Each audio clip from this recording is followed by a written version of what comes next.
You're listening to the One's Ready podcast, a team of Air Force Special Operators forged in combat with over 70 years of combined operational experience, as well as a decade of selection instructor experience. If you're tired of settling and you want to do something you truly believe in, you're in the right place. Now here's your favorite CCT personality, JTAC extraordinaire, embracer of the ridiculous face, and like the shortest operator you'll ever meet, Peaches. Well, boys and girls, ladies and gentlemen, we have quite the episode for you. So welcome to the One's Ready podcast. We're happy to have you in the team room. And we have a special guest today. We have Colonel Matt Allen, or better known as TMA The Matt Allen. Matt Allen. Put some respect on it. Got to throw a little bit of respect on that. He is the 2-4 Special Operations Wing Commander, a dear friend of mine as well. So I'm really happy to have him. And again, to all the listeners out there, we want to say thank you for supporting us. Please go on to Apple Podcasts, Spotify, YouTube, subscribe, leave us a review and a comment. Let us know how we're doing. And if you have questions, let us know what they are and we'll answer them best we can. So, sir, thanks for joining us. We're really happy to have you. And like I mentioned, you and I go back quite a ways, which I'm going to bring up later on in the podcast. I don't want to jinx it or spoiler alert. It's coming. That's exactly right. I could see this happening. So as we kick it off, why don't you give us a little bit about your background and tell us about yourself? Yeah, thanks, Peach. To you, to Aaron, to Trent. I really appreciate the opportunity to get on the podcast here. Certainly to Brian, we're missing you, buddy, but congrats as you're going through this process here of family.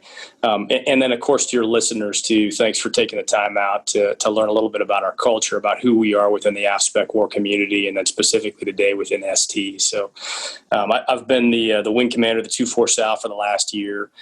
Really enjoyed my entire career there. But I started, as a military brat. So I bounced around, as an Air Force brat. Went to the Air Force Academy, graduated in 99 and opted to come into the special tactics training pipeline. It was something I was really interested in doing. And so ended up progressing through the community, served in multiple squadrons, and then most recently before coming here came to the 720th Special Tactics Group. And now I'm at the 2-4 Sound. And much like you all have had multiple deployments over the time. I think I'm at 10 right now.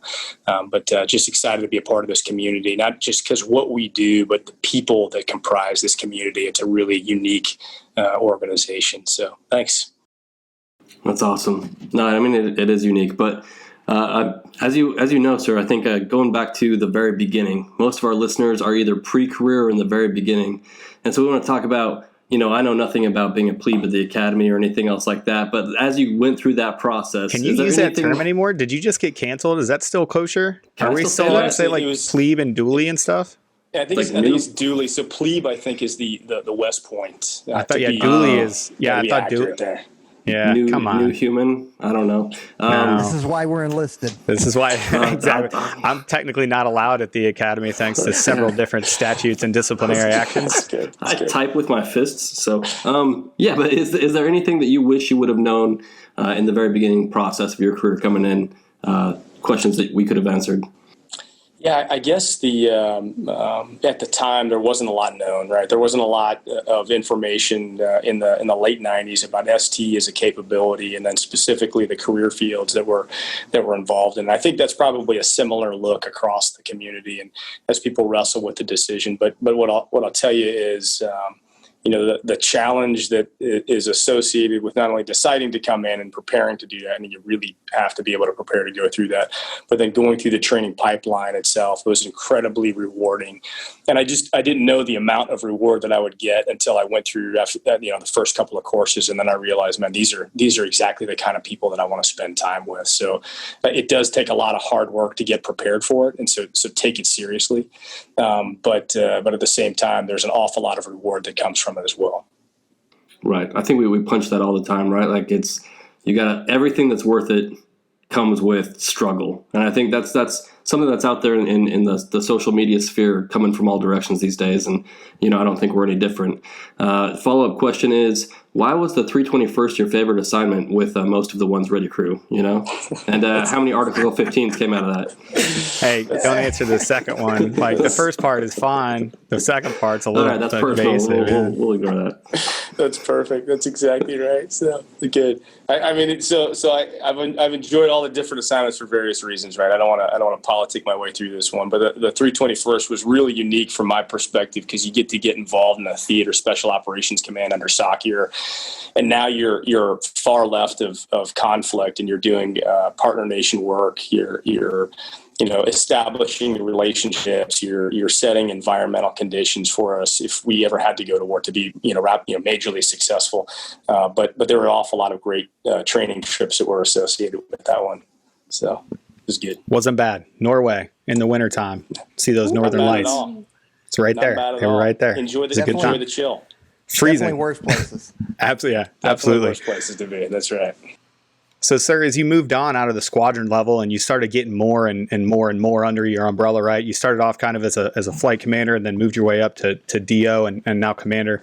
Speaking specifically about the support AFSCs, so you command, what is it? Is it 19 different AFSCs, 21 different AFSCs under your command now? I actually think it's around 50, when you include all the medical capability that it was within the organization as well. So there's an awful lot of folks here. And that's actually a great point. I'm sorry, I didn't cut you off on a question. Go ahead. No, that was the exact question. I wanted you to talk about what it's like. And I had no idea it was even that scope. I knew it was, always around the squadron, we say 17 or 20 or whatever. But, what's that like? How is that different? And how is that a challenge to you, even as a special operator? Yeah, so it's great, right? So you have to realize early on that the special mission sets that get assigned to the individual operators, the teams, the flights that are out there, like you can't accomplish any of those things without the robust support system that we have in the organization. You have to rely upon your teammates, and it's not just the folks that are on the ops side. Clearly, some of the best folks I have worked with in the organizations have been our combat mission support types that are there.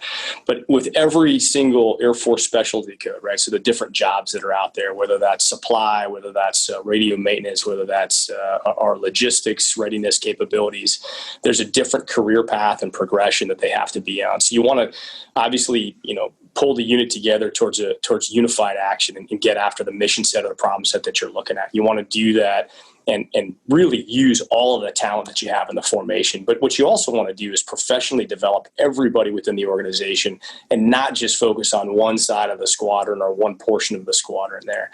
And so there's some great professional lessons that I have learned over the years of making sure that who I need to talk to find out, okay, how do I really do the right counseling for psych docs?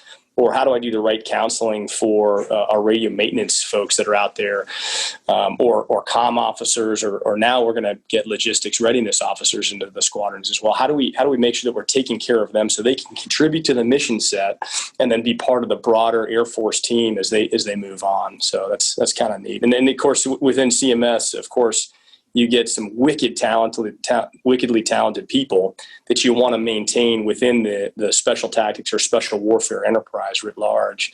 And so now we're actually, I'm grateful that we have a new AFSC that's aligned for our combat mission support superintendent type so that we can designate people early on to roll in. And we are at the Air Force half level trying to align special duty assignment pay for 3 or 4 of the AFSCs or the jobs within our units on the mission support side. So it's just as important of a function. And I think for young operator folks that are coming into the organization or young leaders, if you forget about that, you'll be quickly reminded when portions of your mission set fail, but you're doing so at the cost of your own team's effectiveness and your own mission space. So thanks for bringing that up. Absolutely. I think it's one of those important things that it tends to get overlooked. It tends to get glossed over, and you can always put this out there. But you have, at every single squadron, you have that one person that's your go-to. You can walk into their office and it doesn't matter what they do. And guess what? That person is always from one of those combat mission support career fields. Absolutely. It's always the front office person that's supposed to be doing A1, but they take on every single important secondary duty. That's the person that runs that squadron. Like, I'll tell you right now, you may be OAF, you may hashtag it up all day and look good in your quad vision night vision goggles, but you do not run that squadron. That belly button runs that squadron. So, right. And it's important for people to hear too. If you want to be part of the ST community, if you want to be around these teams, but these jobs just aren't for you, come on in. Be a rock star vehicle guy. Watch what kind of training a vehicle guy or gal. What kind of extra training you get to go on, and driving courses and team stuff. So I know at our organization we have people that are our representatives for each flight. So I have a AFE person, I have a Intel person, I have a vehicle person, and we take them and integrate them into our training. So it's another great opportunity that ST has. It's just outside of the 4 career fields. So I thought it was important about it. I wanted to talk about it, Sarah. So I just used you as a much better sounding pivot point to talk about CMS. That's good. Thanks, Aaron. Appreciate it. Yeah, critical portions of the team and that dynamic that you get, right? So you're living in austere places, unclear or uncertain circumstances. You have to rely upon the strengths of the entire team that's around you, and you have people whose significant specialties align with what you're trying to do. So it's a really big portion of who we are within ST, and I'm proud to call them teammates. Right. Yeah, and I think the expectations for those people are just as high, as everybody else. Not to keep beating this horse, but I remember as a young guy, and you see young guys sometimes may not value it as much, because as you go throughout your career and you look back at all those mission support folks and everything that they do for you, it becomes more and more clear just how critical that is. And I think Aaron started it. I had to jump on my soapbox too, and I'm sorry. Let's move. Chief, this is your opportunity. Your first piggyback. Is this my first piggyback? Your first piggyback. Say behoove. Let me just piggyback. I got saved rounds. Hey, sir, just so you know, we've been joking about, what's going to be my thing once I pin on Chief, and I haven't been issued it yet, but I'm still waiting. We're thinking it's going to be haircuts, maybe uniform infractions or something like that. But kind of like no matter what, there's going to be a lot of knife hands. So I kind of envision knife hands and a lot of energy, a lot of energy coming out, which would be good. I'm excited for it. Actually, I'm pretty stoked for you as we go through this process. So it'll be good. Right. Well, we know Peach's leadership philosophy, that the base level of it, the core is the knife hand. A strong knife hand is his leadership philosophy. So, sir, what would you say your core leadership philosophy is, and what do you think has shaped that throughout your career, and has it changed? Yeah, it's really clear for me. It's trusting your people. Really, really clear. Like you have to be able to establish that, right? So it's not only trust in yourself. Clearly, do I have the right expectations? Have I been trained the right way? Do I have the right equipment? Do I have the right leadership and guidance? The team that you're working in, that team environment, can I trust somebody else on either side of me to make sure that they have my best interest and I have their best interest in mind? And we hammer that home in the training pipeline and the philosophies that are central to who we are, because you're putting your life in someone else's hand, and they're putting your life, their lives in your hand as well. But then as you increase in responsibility and rank, you realize the wicked level of talent that we have within the organization, and you have to be able to trust and empower the people that you have to do the jobs that you have given them and orient them towards that, right? You have to be able to verify that, right? You have to go through your own checks and balances system. The Air Force has processes, and ST has processes as well to get through that piece of it. But fundamentally, you have to be able to establish that rapport and the trust. And that's a two-way street, right? Like, I have to earn that trust as well.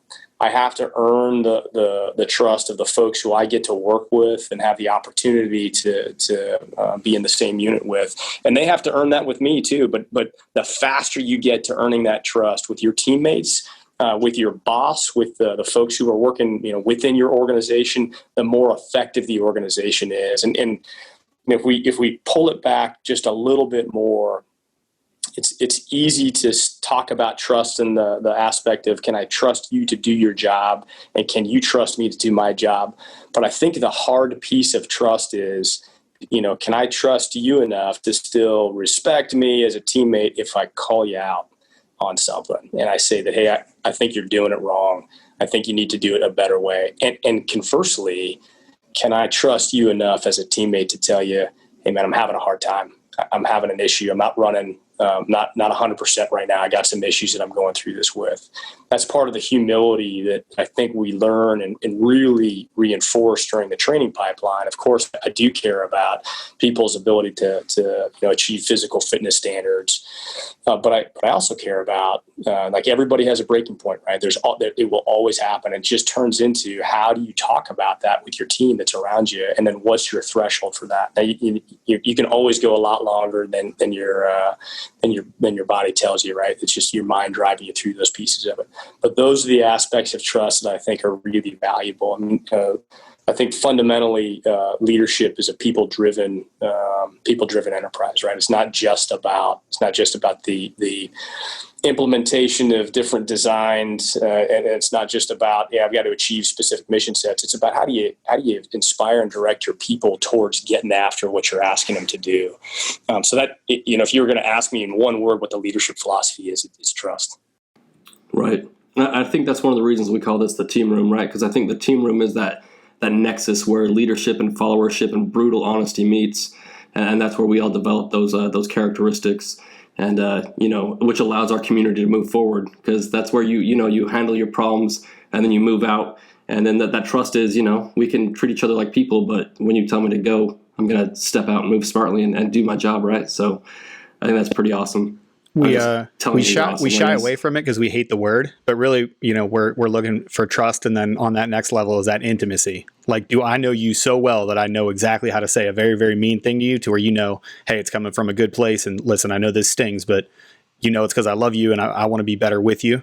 Once you get to that level of intimacy, that team room thing really does, because you can be like, that was the dumbest thing you've ever said in my entire life, and that's not malicious to somebody else, but you walk out of that room and it's like that comment just floats away.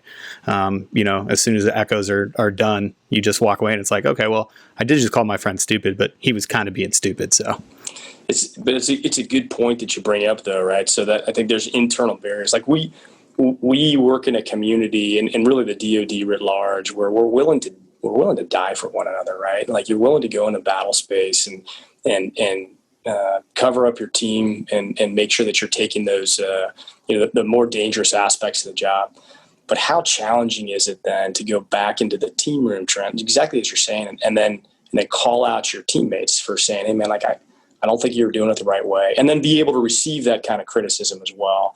And that's a really important part of it too. And that's across the board, and that's up and down the chain. And if you're not cultivating an environment where you can trust each other, where you can both give and then receive that critical feedback, and you're limiting yourself and you're limiting your organization from being able to achieve great things. Awesome.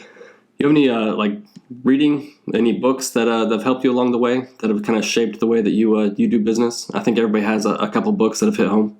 Yeah, so I've got a couple that I always hammer home on, and I know you guys had Chief Gilmain on already, so you're going to hear a couple of repeats here, right? So Man's Search for Meaning by Viktor Frankl, hugely informative to me. I loved reading the book. And in fact, my wife and I went through a cancer scare a couple of years ago, right, where she ended up getting diagnosed with a pretty aggressive cancer at an advanced stage. And it was one of those things that she and I talked about often, and that book helped me to reflect upon not only the most valuable portions of life, but what do you do when the unimaginable happens? What do you do when really challenging circumstances and scenarios present themselves? The first time I read that was, shortly after the pipeline, and I was going through the mentality associated with how do you approach really hard problems. And there are so many parallels that were out there, so many great lessons learned. A big fan of Legacy. I passed that out to all our squadron command teams. A big fan of, the first principle of sweeping the sheds and the humility that's associated with that from a leadership aspect, really, really valuable, and go through that. I really have appreciated Secretary Gates's books. The one that hit home for me the most was Duty. I thought that was a really good read as we went through that.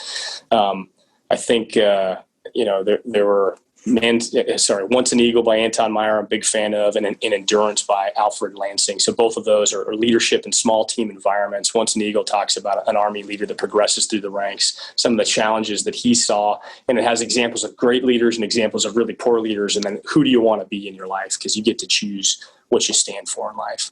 And then stepping into Endurance, it was the expedition in the Arctic that went south with Shackleton, and then how did he lead through that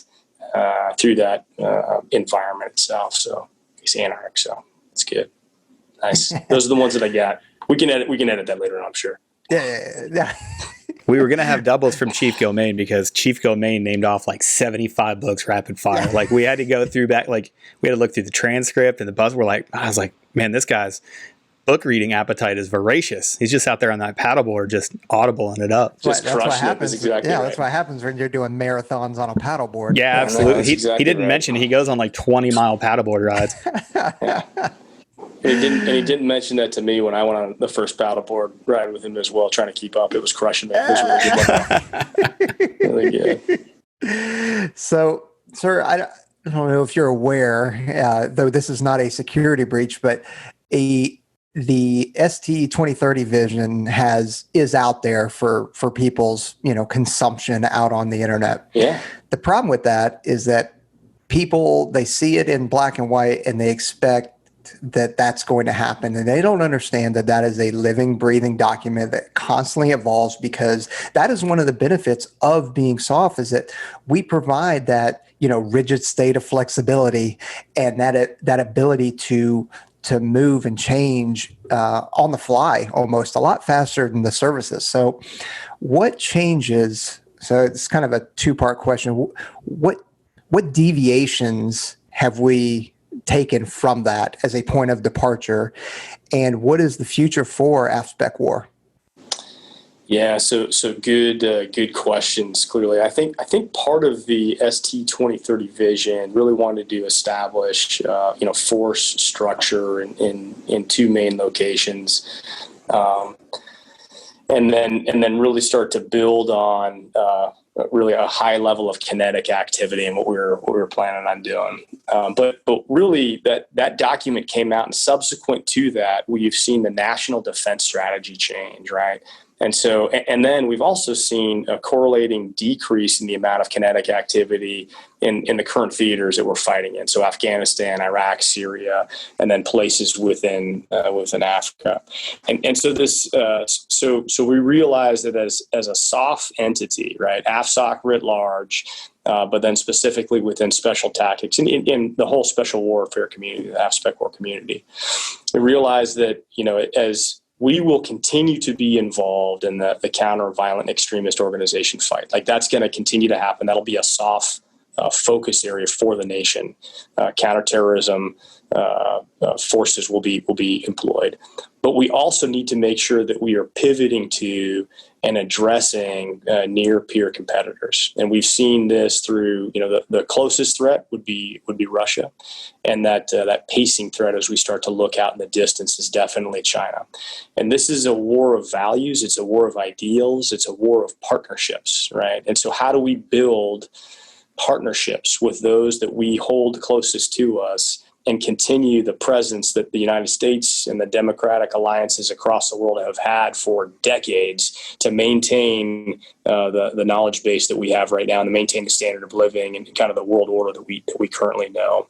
And so what I would offer to you is that the changes that we've seen in the SD vision, and as we continuously talk about this at the AFSOC levels and even higher, is how do you pivot the formation? So number one, you're not losing sight of that counter-violent extremist organization fight. We've got people deployed tonight, right now, getting their kit on and ready to engage these combatants. And how do you also seek to establish yourself and gain competitive advantage in those partner force exchange kind of locations? And I think one of the key focus areas that we're going to start really getting involved with is a preparation of the environment focus. And as you look at the soft core tasks across the board, really 3 of them jump out to me for being central to what special tactics and AFSOC war writ large, but really within the 2-4 SAV what we do. That's the direct action mission set. That's our special reconnaissance mission set. That's our FID mission set itself. We also have a pretty good contingent of personnel recovery, but that's a subset of direct action as we start getting into it. So as we look forward to the future, I can imagine we're going to start rebalancing our force, rebalancing our focus areas towards those preparation of the environment activities, and then being able to set the environment for us within SOF, but also the larger geographic combatant commands to have advantage when we're facing peer competitors.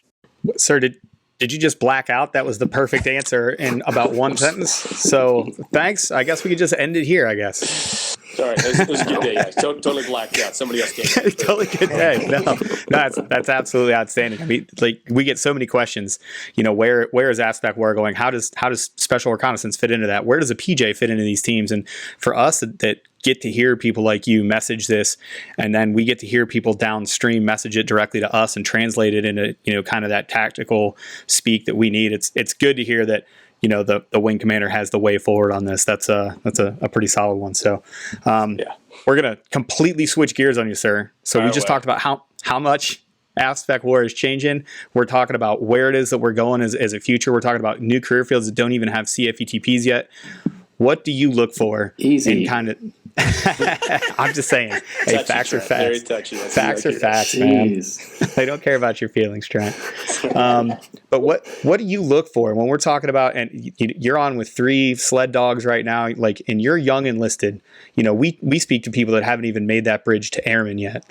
No kidding. Not even been to basic. And we always talk about, how to establish yourself and kind of how to have those traits and work on those things. What do you look for from your junior enlisted so that that you can grow that next generation of AFSOC war, or that next generation of ST? What are those baseline personality traits that you look for? Yeah, so I think as we go through our assessment selection process, a little bit different, right? Because we'll probably talk about that in a little bit. But within the force right now, what I really, really value is people of character, men and women of character, right? So it's building upon that foundation of character, and that's something that you get to find early on in life, that you get to reinforce early on in life, and then you build upon that, because that's the central portion of who we are and what you are offering. I really care about people who embrace growth, the mentality associated with learning and constantly asking, how can I do it better? How are other people doing these things? I really care about that, because that turns into both trainability, but then also there's a professional curiosity to get yourself better. If we always do the things the way we've always done, we're always going to get the same thing again and again and again. But what I care about is people who are not afraid to question the status quo and to pull in information. Now, especially in the junior enlisted force and the junior officer force, man, you got to listen, right? You got to be able to soak in what people are telling you, but that's part of the growth process itself. And then finally, I really, really care about being the absolute best at your job that you can be. There's a competitive environment within, both training for and then going through the training pipeline on the operational side. And then once you get into your unit, and compete to try to be the absolute best at your job that you can be, which means that you're talking to more experienced NCOs or senior NCOs. You're pulling officers aside that have expertise in different areas, and you're trying to learn as much as you can through the process. And in so doing, not only are you making yourself better, but you're up in the game of your entire team that's around you, because people are seeing that hunger and that drive and to be able to get after, the competence aspect of our job. And that's really, really valuable in any team environment. But it's all based upon the character of the person. That's the thing that I really value the most. Is there anything that you focus on more for your junior officers that might be different from the enlisted folks? Right off the bat, I think it's understanding principles of command, right? And then realizing that you will get some understanding and awareness of the tactical mission set. And that's really important for young officers to do, because we don't get to spend as much time in the tactical environment. But to gain as much as you can and to learn it as quickly as possible going through that. So that's really listening to the folks who are around you, and then being developed by the NCO and senior NCO corps that's around you. So, the specific tasks that we give our NCOs, of course, is to develop and train the enlisted force, but the implied task is also to develop the officers who are around them. And I've benefited greatly from the NCOs and senior NCOs that I've worked with all the way through, not just the pipeline, but all the way through the operational organizations that I've been a part of. And so for that officer force to learn to know and understand the weight of command responsibilities and the weight of, understanding the role that you're going to play both in a small team environment, but then as that fleets up to a flight commander role, potentially DO, potentially squadron commander and beyond, to realize that you are surrounded by subject matter experts and you have to be able to learn as much as possible from them. And then to realize that you're not going to get a whole lot of hacks at the tactical iterations there as you're going through that. So. Yeah. So, I think this is an appropriate question for right here. Here we go. Here we go. I'm super excited. I already told him I'd ask it. Who was your favorite exec? Oh, that's a good one. And I was gonna go hard pass on that one. In fact, I saw I saw potentially there could have been a question on this one, but I was like, yeah, man, I don't think and really, I'm waiting for Brian Silva to finish his PA school. So at some point in the future, we could probably bring him back into the 2-4 Sal, which I think is a great idea, Peach. So I'm totally going to run with that now. It's my idea now. Okay, it's now your idea. I mean, that's okay. Oh, man. That's command teams in a nutshell right there. See how that worked? Tom. That just happened. That just happened. That's a decision.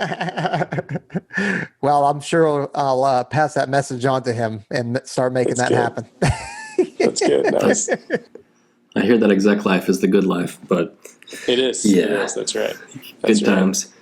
So, sir, I'm not really sure where you're at with your career, if you're planning on getting out, but where are you going from here? Like moving forward, are you staying in ST? Are you, further down the road? Are you just gonna leave us and pop smoke and be like, good luck, y'all? I'm gonna go sail away on a boat and have a good time. What's your future plan?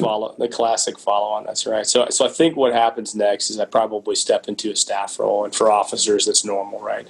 As you progress through the operational units, you'll step into an operational unit and go to a staff, and ops unit and staff, and kind of bounce back and forth there. So I was at the 720th for 2 years prior. I've been here for 1 year. So the next year, at the end of next year, I'll probably step into a staff.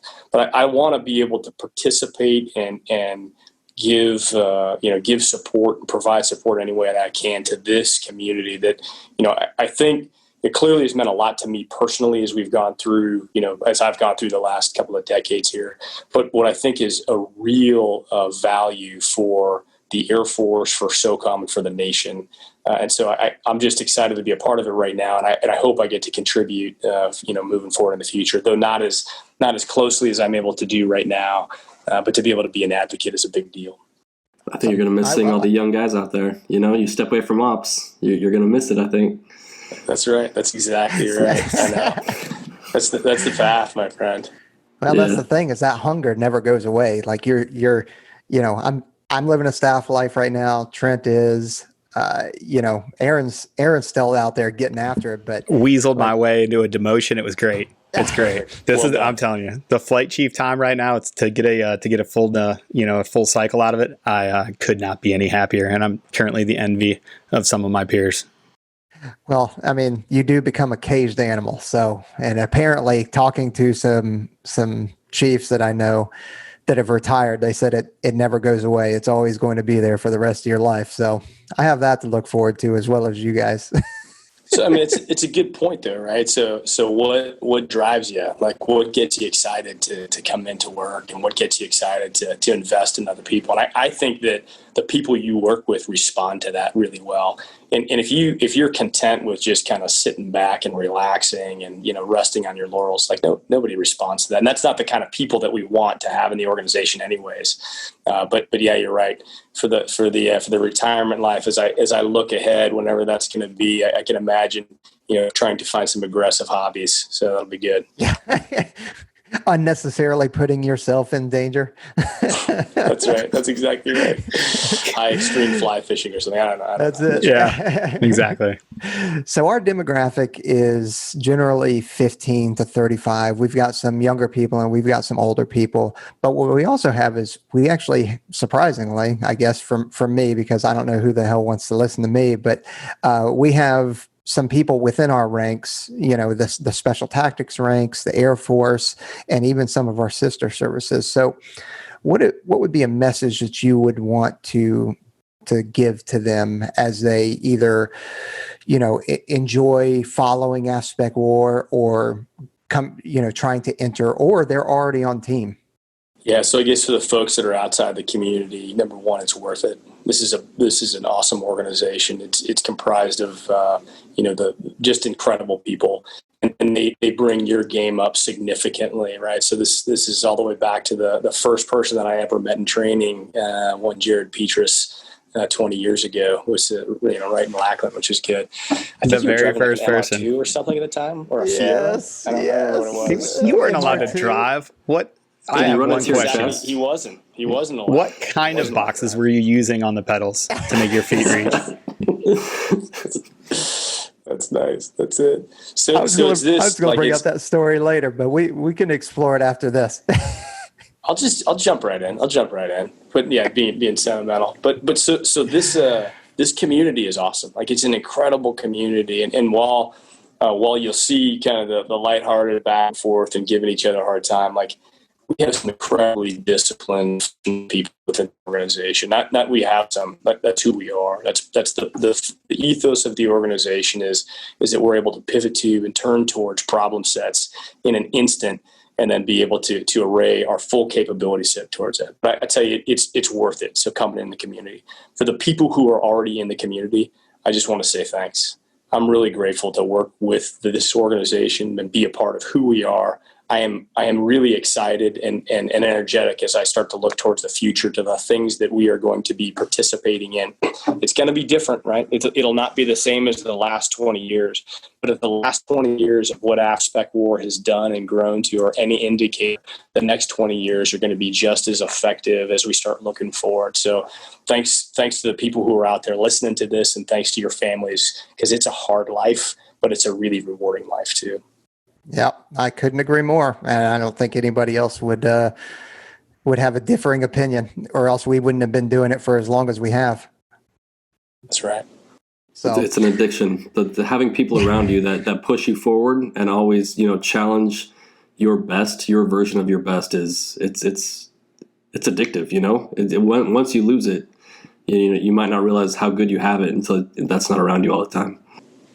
So that's exactly right. I mean, the people that we have, that we attract and that we retain are exactly that. And I think that's what, as I talk to my friends who have gotten out, I respect everybody that's, served in any capacity for even the shortest amount of time. But the things that they miss the most are the people who are around them. I think, is it Jim Rome that talks about you're the average of the 5 people that you spend the most time with, right? The things that they like and what they push you to do, what you expect out of yourself. So look at your friends' expectations, right? If we're talking to the 15 to 18-year-old demographic, what are your friends expecting you to do, and what is within reasonable, and then what's way outside of their comfort zones. And that's, this organization and the people that comprise this place have been really good at kind of pushing each other to get better at whatever it is we decide to do. So that's a really healthy part of the organization.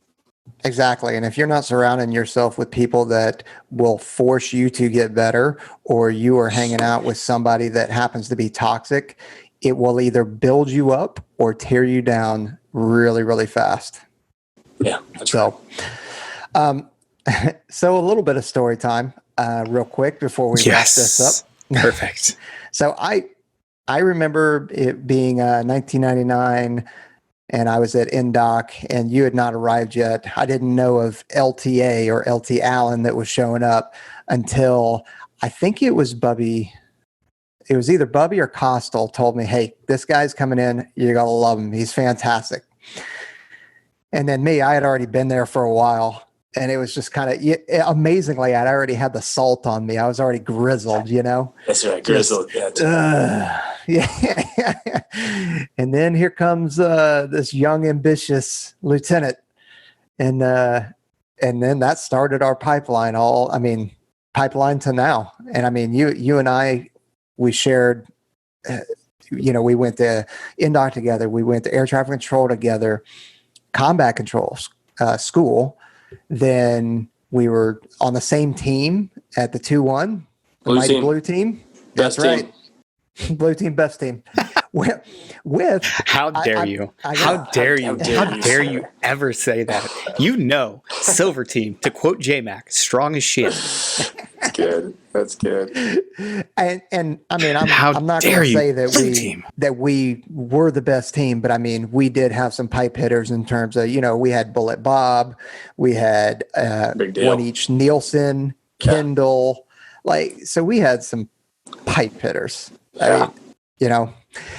And then, you go and you take the route that you did, and then you're DO for us at the 321st, and then the 720th commander for us, and the 2-4 South commander. So it's pretty awesome. And one of the things that, and I'm going to throw it out there because I'm not sure if it's embarrassing. It definitely won't be embarrassing to you, but it'll be embarrassing more so to me.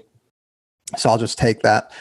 I'm sure you remember this, but we were at a concert in North Carolina back in 2003, and whatever concert it was, I don't remember. But no, this is important. It's 2003. Okay, this could be a Limp Bizkit concert. This could be a Nickelback concert. No, this could be a Papa Roach concert. This could be. It was Blink 182. See?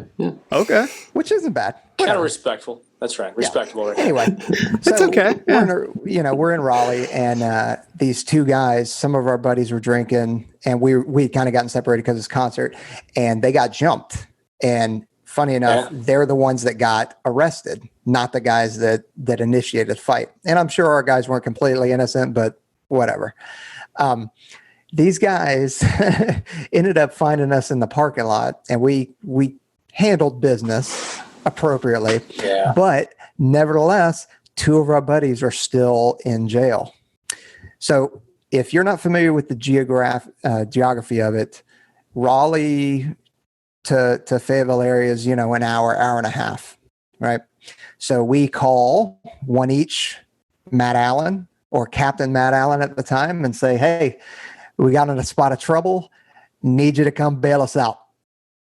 And not me, just the two individuals. You. I remember the two individuals specifically on this one. As I reflect back on this. And we won't say any names. But yeah, I wouldn't dare. But they both listen. I'll tell you, they both listen to this podcast. Yeah, it's good guys, man. Yeah, that's right. Great guys. So as you come in the middle of the night and you talk to the cops, you end up getting them out free of charge, no issues, right? I turn to you and I say, hey, so can we have late reporting tomorrow? Because, it's really late and yeah, that's right. Old senior. Was I smiling? I mean, what's the boss going to do? Be mad at you? Like, what? He might as well go for it. I don't think I was smiling when you asked me that. No, you weren't. Are you just like kind of one of those? Seriously? Like that's no. You're going to be in a 07. That's your path. Yeah. That's exactly. Is this where you want to be when Jesus comes back? that's exactly the ask. Yeah, that's right. Fantastic. It's like being late. If you're late, just stop on the way, get donuts, get coffee, be late for everybody, and that's it. There's no point. That's exactly right. I remember that. I remember that pretty well. I remember just going, you got to be kidding me. It was like a hour and a half drive up there or something like that. And I remember having to report into the commander later on and kind of going, I'm just going, this this is nuts. But that was actually, I think that was just prior to our deployment or our push over to Jordan, right? As we stepped into the Iraq, the OIF kickoff. And I was thinking, man, how do we make sure that we're full up in a capability piece here and still address, what's going on. So this is good. Yeah, I remember that business. Yeah. Guys, thanks for bringing that up, Peach. Good. We actually have a lot of stories, but there's just not enough time, and I don't want to incriminate anybody else either. I got bad news. That one's not making it in either, big guy. What are you doing? How about that? So I remember a concert, Peach. I remember going to an Incubus concert with you up in Raleigh. Are you tracking any of this? You remember those pieces, right? I remember it very well. That was like 04 or 03, 04. And I remember specifically, just getting my ears blasted out and just going, this is awesome. And I looked over at Peach, who had massive amounts of cotton balls, like just jammed in his ears, like just rocking it. Like, this is so great. And I'm like, I'm an idiot for not bringing that. He looked like such an old dude in the middle of a concert. But I was like, but that's also genius. And, I've got hearing problems now. And Pete just doesn't. So clearly I should have learned about that one. Yeah. Something about following NCOs or something. I don't know. Something about that. Something about trusting your people. I'm not really sure. That's right. Somebody talked about that. and we bring it all the way back to the beginning. Yeah, Perfect time. Perfect time for a wrap up, Peach. Perfect time. That's well done. All right. Nice. Well, before we wrap it up, I want to say thank you. I mean, you're an awesome human, and I love being around you. And I mean, even though I'm not in your command right now, I'm coming back to your command, so I look forward to doing that. So thanks for joining us. And for everybody else, check out Col Allen's reading list. We will publish it in the comments section of this. Really kind of reflect on what he said. I think one of the key things that he talked about was trust. And we have talked about that numerous times on this podcast. And we've also brought up, transparency and open communication. All of those things are tied in together, because without the trust, you can't have open communication. You can't have transparency, because you're too worried about what is going to be, what is going to be said, what kind of judgment are you getting, or anything like that. So I think trust really is that foundational part of being a good leader and a good follower, because you know that you have to be able to do both and go back and forth. It is not just you're always a leader or you're always a follower, because like we mentioned, there's going to be times when you're an E2 or not, you're an E1 in training, and guess what? No one's taking charge, or somebody needs to take charge, and that could be you. So, sir, again, thanks for joining us. We really appreciate having you. And unless you got any final thoughts, we're out of here. All right, everybody train hard. Later. Thanks, sir. Train hard. Appreciate it.